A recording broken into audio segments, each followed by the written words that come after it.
Hi, I'm Wendy from ShinyHappyWorld.com, and today I'm going to teach you to sew on a patch.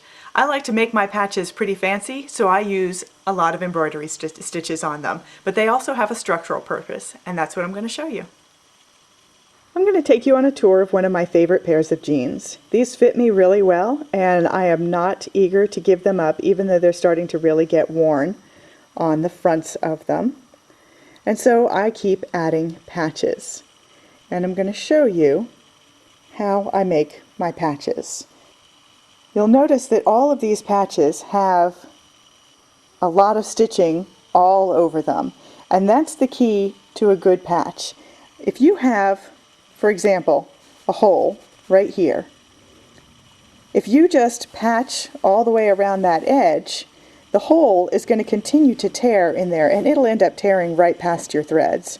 What you want to do is stabilize the entire thing by stitching all over it and really making your patch become one with the fabric behind it, so that the patch is taking the pressure off of the main fabric.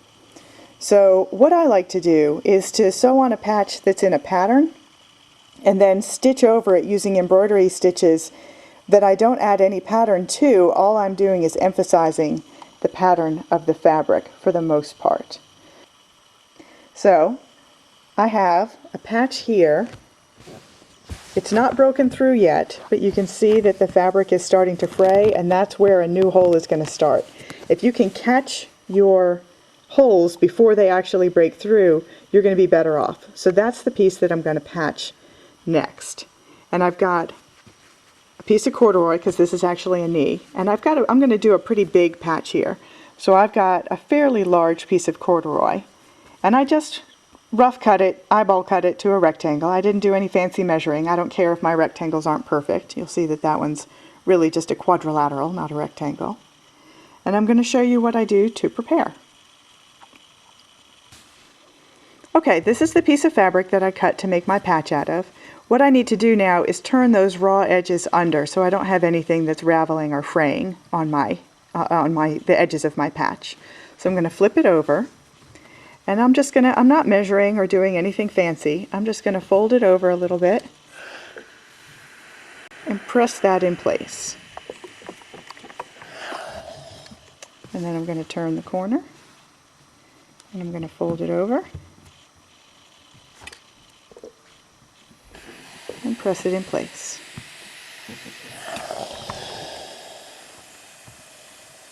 And I'm going to fold this over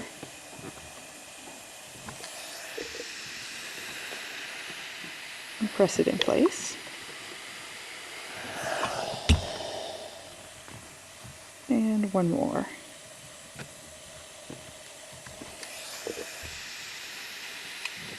So I'm not measuring, I'm not doing anything fussy.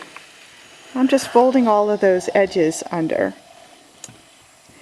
And every once in a while, let me make sure I get this close enough so you can see, you'll have that fold showing. When I'm doing my stitching, I'll just tuck that under so that you won't be able to see that, and it'll be a nice clean fold all the way around. So the next step is to pin this into place on the pants. Okay, this is where I want to pin it. The fabric here is a little stretched out. This is a knee, and the fabric is a bit stretched as it gets in the knees. And you want it to be pretty flat, so I'm just going to steam it a little bit, and that'll help. It won't take away all of the stretched, but it'll really minimize it. So that's going to be a lot easier to pin smooth on there now.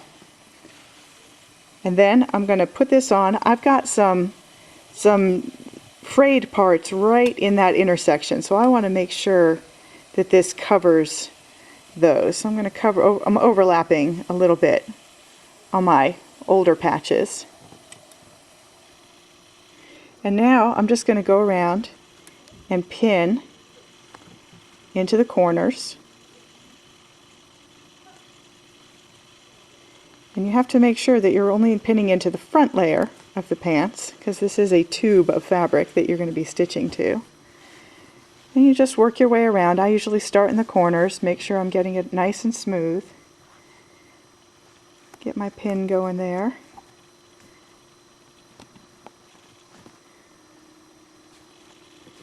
And I'll work my way around I'm not going to do all of this right here while the camera's watching, but I'm going to work my way all the way around. I'm going to pin it all the way around the edges, and then I'm going to get comfortable and start stitching. And it's going to take a while. I'm not going to do the stitching on the camera because really any embroidery stitch you can do. The one thing you have to think about is that it is a tube of fabric, so if you stab stitch like I do, every time you reach in underneath to grab the thread, what you're going to have to do is work your hand up the tube of fabric to grab it and then to stab it back up. So it's slow going, but it's not difficult, and you get really great results, and they hold really, really well. So that's it. That's how you sew on a patch.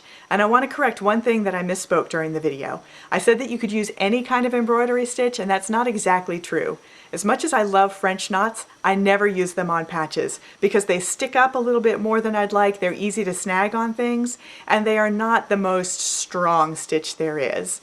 You want something that's going to do a really good job of holding those layers together, and that's not going to get pulled on if it gets rubbed up against something. I also wanted to point out that you can use these on anything. It's not just pants, and it's not just to mend. You can use them also to cover up stains, and that's a really handy use, especially if you have kids. Just sew a cute little patch, decorative patch, over any spots or stains, and you've got a whole new outfit that's probably even cuter than when you started. I'm Wendy from ShinyHappyWorld.com. I'll see you next time.